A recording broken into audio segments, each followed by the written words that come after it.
യേശുവിന്റെ പീഠാനുഭവ രംഗങ്ങൾ. An Catherine എമറിച്ചിന്റെ ദർശനങ്ങൾ.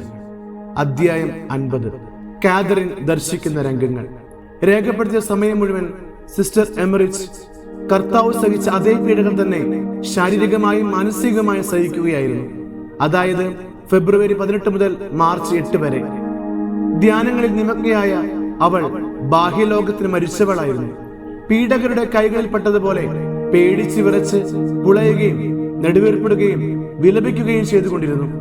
അവൾ മൃതപ്രാണിയെ പോലെ കാണപ്പെട്ടു. പൊടിഞ്ഞു വന്ന വിയർപ്പുതുള്ളികൾ രക്തമുള്ളവയായിരുന്നു. വസ്ത്രങ്ങളും കിടക്കയും വിയർപ്പ് കൊണ്ട് നനഞ്ഞു. കലശലായ ദാഹം അവൾക്ക് അനുഭവപ്പെട്ടു. പല ദിവസങ്ങളിലും പ്രഭാതമാകുമ്പോഴേക്കും കാതറിന് തൊണ്ട വരണ്ടിരുന്നു. ആശ്വാസത്തിനു വേണ്ടി അടയാളങ്ങളും അവ്യക്ത സ്വരങ്ങളും അവൾ പുറപ്പെടുവിച്ചു.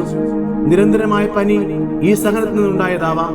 കൂടാതെ മറ്റുള്ള രോഗങ്ങളും സഹനങ്ങളും അവൾ ഏറ്റെടുത്തിരുന്നു. പീഡാനുഭവ രംഗങ്ങൾ വിവരിക്കുന്നതിന് മുൻപ് അവൾക്ക് അല്പവിശ്രമം ആവശ്യമായി വന്നിരുന്നു. പീഡാനുഭവ വിവരണം പൂർത്തിയാക്കാൻ സാധിക്കാതെ ചില ദിവസങ്ങളിൽ മാറ്റിവെക്കേണ്ടതായി വന്നിട്ടുണ്ട്. മാർച്ച് 8-ാം തീയതി ശനിയാഴ്ച രാത്രി ദർശിച്ച ചമ്മട്ടിയടിയുടെ ഭീകരത അവൾ വളരെ വേദനയോടും വിഷമത്തോടും കൂടി വിവരിച്ചുകൊണ്ടിരുന്നു. ആ രംഗം അവളുടെ മനസ്സ് തെളിഞ്ഞു നിന്നു. വൈകുന്നേരമായപ്പോൾ ഈ അവസ്ഥയ്ക്ക് വ്യതിയാനമുണ്ടായി. ഇടമുറിയാതെ ലഭിച്ചിരുന്ന പീഡാനുഭവ ദർശനങ്ങൾ നിലച്ചു. ഈ ഇടവേളയെ പറ്റി ഇവിടെ പ്രതിപാദിക്കുന്നതിലൂടെ എമറിച്ചിന്റെ ആത്മീയ ജീവിതത്തെ കുറിച്ച് കൂടുതൽ മനസ്സിലാക്കുവാൻ വായനക്കാർക്ക് സാധിക്കും. ഈശോയുടെ സഹനവും മരണവും മനുഷ്യരക്ഷയ്ക്ക് വേണ്ടിയാണെന്ന് ബോധ്യമായാൽ പോലും പീഡാനുഭവ രംഗങ്ങൾ ദുർബല മനസ്കരെ തളർത്താനിടയായിട്ടുണ്ട്. ആധ്യാത്മികവും ഭൗതികവുമായ തലങ്ങളിൽ സിസ്റ്റർ എമറിച്ച് ആരാധനാക്രമ മത്സരത്തിലെ വ്യത്യസ്ത കാലങ്ങളിൽ ചൈതന്യത്തോടെ തികച്ചും ഇഴുകിച്ചേർന്നിരുന്നു. ദിവസത്തിലെ സമയഭേദങ്ങളോടും വർഷത്തിലെ കാലഭേദങ്ങളോടും സാധാരണ ജീവിതം ബന്ധപ്പെട്ടിരിക്കുന്നതിനേക്കാൾ ശക്തമായിരുന്നു ഈ പൊരുത്തം. ഇക്കാരണത്താൽ അവരുടെ ജീവിതം സഭയുടെ അടിസ്ഥാനത്തിന്റെയും വ്യത്യസ്ത നിയോഗങ്ങളുടെയും സാക്ഷാത്കാരമായിരുന്നു. സമ്പൂർണമായ ഈ ഏകീഭാവം മൂലം തിരുനാളുകളുടെ ആരംഭത്തിൽ ആത്മീയവും ഭൗതികവുമായ മാറ്റം അവളിൽ സംഭവിച്ചിരുന്നു. ഒരു തിരുനാൾ അവസാനിച്ചാലുടൻ അടുത്ത തിരുനാൾ അനുയോജ്യമായ പ്രാർത്ഥനകളും കൃപാവരങ്ങൾ സ്വീകരിക്കുന്ന ആവശ്യമായ സഹനങ്ങളും അവളിൽ ആരംഭിച്ചു കഴിഞ്ഞിരിക്കും. തുഷാര ബിന്ദുക്കൾ ആഗിരണം ചെയ്തു നിൽക്കുന്ന ചെടി ഉഷകിരണങ്ങൾ ഏറ്റുവാങ്ങാൻ വെമ്പൽ കൊള്ളുന്നത് പോലെ തിരുനാൾ ദിവസം വിളംബരം ചെയ്തുകൊണ്ടും ത്രികാല ജപത്തിൽ വിശ്വാസികളെ ക്ഷണിച്ചുകൊണ്ടും ദേവാലയത്തിൽ മുഴങ്ങുന്ന മണിനാളത്തിന് അനുസൃതമായിരുന്നില്ല ഈ മാറ്റങ്ങൾ. തിരുനാൾ ആരംഭിക്കുമ്പോൾ തന്നെ കാതറിൻ അത് സംഭവിച്ചു തുടങ്ങിയിരുന്നു. തിരുസഭ ഒരു ദുഃഖരഹസ്യം അനുസ്മരിക്കുകയാണെങ്കിൽ അവൾ നിരുന്മേഷയായി വിഷാദം സാർന്നിരിക്കുന്നത് കാണാം. എന്നാൽ സന്തോഷപ്രദമായ തിരുനാൾ ആരംഭിക്കുന്നതോടെ പുതിയ വരപ്രസാദങ്ങളുടെ സ്പർശനമേറ്റ് അവളുടെ ആത്മാവും ശരീരവും പുതുജീവൻ പ്രാപിക്കും. പ്രശാന്തവും സന്തോഷപ്രദവും സഹനവിമുക്തവുമായ ഈ അവസ്ഥ നിലനിൽക്കുകയും ചെയ്യും. അവളുടെ ഇഷ്ടാനിഷ്ടങ്ങൾ അനുസരിച്ചല്ല ഇവ സംഭവിച്ചിരിക്കുന്നത്. വളരെ ചെറുപ്പം മുതൽ ഈശോയോടും തിരുസഭയോടും അനുസരണയുള്ളവരായിരിക്കാൻ അവൾ തീവ്രമായി ആഗ്രഹിച്ചിരുന്നുകൊണ്ട് സ്വാഭാവികമായി അനുസരണ പാലിക്കാനുള്ള പ്രത്യേക കൃപ അവൾക്ക് ലഭിച്ചിരുന്നു. ഇരുട്ടറയിൽ വെച്ചാലും വെളിച്ചത്തിലേക്ക് വിടാൻ ശ്രമിക്കുന്ന ചെടി പോലെ കാതറിന്റെ ആത്മാവ് തിരുസഭയ്ക്ക് ഉന്മുഖയായി.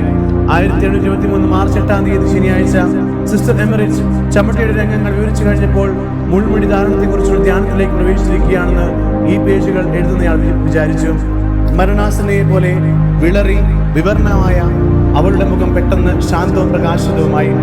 ശിശുക്കളോട് സംസാരിക്കുന്നത് പോലെ വശ്യസ്വരത്തിൽ അവൾ വിളിച്ചു പറഞ്ഞു, ഓ എത്ര ഓമനത്തമുള്ള കുഞ്ഞ്, ആരാണവൻ?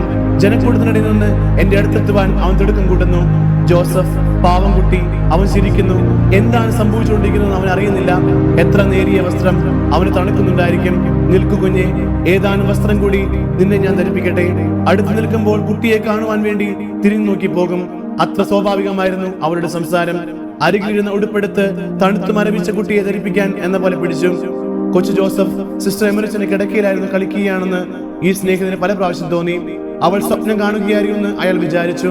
സ്നേഹിതന് ഇതിന്റെ വിശദീകരണം അവളോട് ചോദിക്കണമെന്നുണ്ടായിരുന്നു. പക്ഷേ അവളുടെ മുഖഭാവവും പെരുമാറ്റവും വ്യത്യാസപ്പെട്ടു. അവളെ പരിചരിച്ചിരുന്ന ആൾ അനുസരണമെന്ന് ഉച്ചരിച്ചപ്പോൾ പെട്ടെന്ന് സാധാരണ അവസ്ഥയിലേക്ക് അവൾ തിരിച്ചു വന്ന് അമ്മയുടെ ശബ്ദം കേട്ടുണർന്ന അനുസരണയുള്ള കുട്ടിയെ പോലെ അവൾ കൈനീട്ടി അരികെയുള്ള കുരിശുരൂപം കൊന്തയും എടുത്ത് വസ്ത്രം ക്രമീകരിച്ച് കണ്ണു തുളച്ച് എഴുന്നേറ്റിരുന്നു. നടക്കാനാവാത്ത വിധം അവസ്ഥയായി തീർന്ന അവളെ അവർ എടുത്ത് ഒരു കസാരയിൽ ഇരുത്തി. അന്നേ ദിവസം അവൾ വിവരിച്ചവയെല്ലാം എഴുതി വെക്കുന്നതിനായി അവളുടെ സ്നേഹിതൻ പോയി. മാർച്ച് മാസം 9-ാം തീയതി ഞായർ കാതറിനെ പരിചരിക്കുന്ന വ്യക്തിയോട് ഈ സ്നേഹിതൻ ചോദിച്ചു, ഇന്നലെ വൈകുന്നേരം ജോസഫ് എന്ന് വിളിച്ച് ഒരു കുട്ടിയോട് സംസാരിച്ചപ്പോൾ സിസ്റ്റർ എമറിച്ച് ഉദ്ദേശിച്ചത് എന്താണ്? അവളുടെ മറുപടി ഇതായിരുന്നു, എന്റെ ബന്ധത്തിൽപ്പെട്ട സഹോദരന്റെ മകനാണ് ജോസഫ്. സിസ്റ്റർ എമറിച്ചിനെ അവനെ വളരെ ഇഷ്ടമാണ്. ഇന്നലെ വീണ്ടും പലതവണ അവനെ കുറിച്ച് സംസാരിച്ചു. ആ കുട്ടിക്ക് എന്തോ രോഗം വരാൻ പോകുന്നുണ്ടായിരിക്കാം ഇത്രയേറെ അവനെ കുറിച്ച് സംസാരിക്കുന്നെന്ന് ഞാൻ ഭയപ്പെട്ടു. അവന് വേണ്ടത്ര വസ്ത്രങ്ങളിൽ നിന്നും തണുക്കുന്നുണ്ടാവും പല പ്രാവശ്യം അവൾ പറഞ്ഞു. പീഡാനുഭവ ദർശനം തുടർന്നുള്ള ഭാഗങ്ങൾ രേഖപ്പെടുത്താനായി സ്നേഹിതൻ അവളുടെ സമീപമെത്തി. അപ്പോൾ പ്രതീക്ഷയ്ക്ക് വിപരീതമായി അവൾ ശാന്തതയും ആരോഗ്യവതിയുമായി കാണപ്പെട്ടു. ഈശോയെ ചമട്ടടി അടിക്കുന്ന രംഗത്തിന് ശേഷം ഒന്നും താൻ ദർശിക്കുന്നുണ്ടായിരുന്നില്ല എന്ന് അവൾ പറഞ്ഞു. കൊച്ചു ജോസഫിനെ കുറിച്ച് ചോദിച്ചപ്പോൾ തലേ ദിവസം ജോസഫിനെ പറ്റി എന്തെങ്കിലും സംസാരിച്ചതായി അവൾക്ക് ഓർമ്മിക്കാൻ പോലും കഴിഞ്ഞില്ല. അവൾ വളരെ പ്രസന്നയും ആരോഗ്യവതിയുമായി കാണപ്പെട്ടു. കാരണം അന്വേഷിച്ചപ്പോൾ മറുപടി ഇതായിരുന്നു, മധ്യ നോമ്പുകാലം വരുമ്പോൾ എനിക്ക് ഇങ്ങനെ അനുഭവപ്പെടാറുണ്ട്. തിരുസഭ ഏഷ്യ പ്രവാചകനോട് ചേർന്ന് കുർബാനയിൽ ഇങ്ങനെ പ്രാർത്ഥിക്കുന്നു, ഓ ജെറുസലേം സന്തോഷിക്കുക, അവളെ സ്നേഹിക്കുന്ന എല്ലാവരും ഒരുമിച്ച് കൂടട്ടെ. ദുഃഖത്തിലായിരുന്ന നിങ്ങൾ തുള്ളിച്ചാടുക, ആശ്വാസം നിറഞ്ഞ് ആഹ്ലാദിക്കുക. അതിനാൽ നോമ്പിന്റെ മധ്യയുള്ള ഞായറാഴ്ച സന്തോഷത്തിൻ്റെതാണ്. സുവിശേഷ വായനയിലൂടെ തിരുസഭ നമ്മെ അനുസ്മരിപ്പിക്കുന്ന കാര്യം ശ്രദ്ധേയമാണ്. 5 അപ്പവും 2 മീനും കൊണ്ട് ഈശോ 5000 പേരെ തീറ്റി തൃപ്തിപ്പെടുത്തി. ശേഷിച്ച കഷ്ണങ്ങൾ 12 കൊട്ട നിറയെ ശേഖരിക്കുകയും ചെയ്ത സംഭവങ്ങളാണല്ലോ അത്. അതിനാൽ നാം സന്തോഷിക്കുക യുക്തമാണ്. വിശുദ്ധ കുർബാന സ്വീകരണത്തിലൂടെ അന്നേ ദിവസം ഈശോ അവളെ സന്ദർശിച്ചും വർഷം തോറും ആ പ്രത്യേക ദിവസം തനിക്ക് ലഭിക്കുന്ന ആത്മീയ സാന്ത്വനവും അവൻ സ്മരിച്ചു. മ്യൂണിസിപ്പൽ രൂപതയുടെ കലണ്ടർ മറിച്ചു നോക്കി ആ ദിവസം മധ്യ നോമ്പുകാല ഞായറാഴ്ച തന്നെ എന്ന ലേഖനം ഉറപ്പുവരുത്തി. അന്ന് വിശുദ്ധ ഔസേപ്പിതാവ് തിരുനാൾ ദിവസമാണെന്ന് കൂടി മനസ്സിലാക്കാൻ കഴിഞ്ഞു. മറ്റു സ്ഥലങ്ങളിൽ വിശുദ്ധ ഔസേപ്പിതാവ് തിരുനാൾ മാർച്ച് 19 തീയതിയായിരുന്നു ആഘോഷിച്ചിരുന്നത്. തിരുനാളിന്റെ കാര്യം സ്നേഹിതൻ സിസ്റ്റർ എമറിച്ചിന്റെ ശ്രദ്ധയിൽപ്പെടുത്തിയിട്ട് ജോസഫിനെ കുറിച്ച് സംസാരിക്കാനുണ്ടായ കാരണം ഇതായിരുന്നു എന്ന് ചോദിച്ചു. ഈശോയുടെ വളർത്തുപിതാവായ വിശുദ്ധ ഔസേപ്പിതാവിന്റെ തിരുനാളിനെ കുറിച്ച് താൻ ബോധവതിയായിരുന്നെന്നും എന്നാൽ ജോസഫ് എന്നൊരു കുട്ടിയെ കുറിച്ച് സംസാരിച്ചതായി ഓർമ്മയില്ലെന്നും പറഞ്ഞു. പെട്ടെന്ന് തലേ ദിവസം ദർശനം അവൾ ഓർമ്മിച്ചു. വിശുദ്ധ ജോസഫിന്റെ തിരുനാൾ ആരംഭിച്ചപ്പോൾ പീഡാനുഭവ ദർശനങ്ങൾ നിലച്ചു എന്ന് വിശുദ്ധ ഔസേപ്പ് ഒരു കുട്ടിയുടെ രൂപത്തിൽ കാണപ്പെട്ടപ്പോൾ താൻ അവൾ സംസാരിച്ചു എന്നും അവൾ പറഞ്ഞു. കുട്ടികളുടെ രൂപത്തിലാണ് ഇപ്രകാരമുള്ള വ്യക്തികൾ അവൾക്ക് പ്രത്യക്ഷപ്പെട്ടിരുന്നത്. ഉദാഹരണത്തിന് വേദപുസ്തക ഏതെങ്കിലും പ്രവചനമാണ് ദർശനം ലഭിക്കുന്നതെങ്കിൽ പലപ്പോഴും ഒരു കുട്ടിയും പ്രത്യക്ഷപ്പെട്ടിരുന്നു. നിൽക്കുന്ന സ്ഥാനം, വേഷം, കൈകൾ ചലിപ്പിക്കുന്ന രീതി, ഊന്നുവടിയിന്മേൽ തൂക്കിയിട്ടിരുന്ന പ്രവചന ചുരുൾ എന്നിവ വഴി ആ പ്രവചനത്തോട് ബന്ധപ്പെട്ട പ്രവാചകനെയാണ് അവൾ സൂചിപ്പിക്കുന്നതെന്ന് വ്യക്തമായിരുന്നു. അതികഠിനമായ അവൾ സഹിച്ചുകൊണ്ടിരുന്ന ചില അവസരങ്ങളിൽ പച്ച നിറമുള്ള വസ്ത്രം ധരിച്ച് സുമുഖനായ ഒരു കുട്ടി ശാന്തവും പ്രസന്നവുമായ മുഖഭാവത്തോടെ അവളെ സമീപിച്ച് കിടക്കയിൽ കയറിയിരിക്കും. അവനെ മാറ്റി നിർത്തുകയോ നിലത്തിറക്കി ഇരുത്തുകയോ ചെയ്യുമ്പോൾ എതിർപ്പ് പ്രകടിപ്പിക്കാതെ വളരെ സ്നേഹത്തോടെ നോക്കി ആശ്വസിപ്പിക്കും. ചില അവസരങ്ങളിൽ വിശുദ്ധരുമായും അവൾ സംസാരിച്ചിരുന്നു. അവരുടെ തിരുനാൾ ആഘോഷത്തിൽ പങ്കുചേരുമ്പോൾ ആയിരുന്നു ഇങ്ങനെ സംഭവിച്ചിരുന്നത്. ആ വിശുദ്ധന്റെ കുട്ടിക്കാലമോ രക്തസാക്ഷിയുടെ ഭീകര രംഗങ്ങളോ അവൾ ദർശനത്തിൽ കണ്ടിരുന്നു. അസഹ്യമായ സഹനത്തിലാണ്ടിരുന്ന അവസരങ്ങളിൽ വിശുദ്ധർ കുട്ടികളുടെ രൂപത്തിൽ പ്രത്യക്ഷപ്പെട്ട് അവളെ ആശ്വസിപ്പിക്കുകയും പഠിപ്പിക്കുകയും ആവശ്യമെങ്കിൽ സ്വീകരിക്കുകയും ചെയ്തിരുന്നു. തീവ്ര ദുഃഖത്തിൽ മുഴുകിയിരുന്ന മറ്റു ചില അവസരങ്ങളിൽ പെട്ടെന്ന് നിദ്രയിൽ ആണ്ടുപോവുകയും ബാല്യകാല സംഭവങ്ങൾ ദർശിക്കുകയും ചെയ്തിരുന്നു. താൻ 5 വയസ്സുള്ള ബാലികയായിരിക്കെ ഒരു വേലി കടക്കാൻ ശ്രമിക്കുമ്പോൾ മുൾച്ചെടിയിടയിൽ കുടുങ്ങി പേടിച്ചു കരയുന്നതായി കണ്ട് അവൾ വിശദീകരിച്ചു. ചെറുപ്പകാലത്തെ പറ്റിയുള്ള ദർശനങ്ങളെല്ലാം യഥാർത്ഥത്തിൽ നടന്നത് തന്നെയായിരുന്നു. അവൾ അറിയാതെ ഉരുവിട്ട ചില വാക്കുകൾ മനസ്സിൽ നടക്കുന്നതാണെന്ന് വ്യക്തമാക്കി. ഒരിക്കൽ അവൾ ഇങ്ങനെ വിളിച്ചു പറഞ്ഞു, നീ എന്തിനാണ് ഇങ്ങനെ വിളിച്ചു കൂവിയത്? ശാന്തമായി സൗമ്യതയോട് ചോദിക്കുന്നത് വരെ ആ മുൾച്ചെടി ഞാൻ മാറ്റിത്തരില്ല. ചെറുപ്പകാലത്ത് മുൾച്ചെടിക്കിടയിൽ കുടുങ്ങിക്കിടന്നപ്പോൾ അവൾ ഈ ആജ്ഞ അനുസരിച്ചിരുന്നു. പിൽക്കാലത്ത് ഭീകര സഹനങ്ങളിലൂടെ കടന്നു പോകുമ്പോഴും അവൾ ഇതനുസരിച്ച് ഈ മുള്ളുവേലിയെ കുറിച്ച് സംസാരിക്കുകയും തമാശ പറയുകയും ചെയ്തിരുന്നു.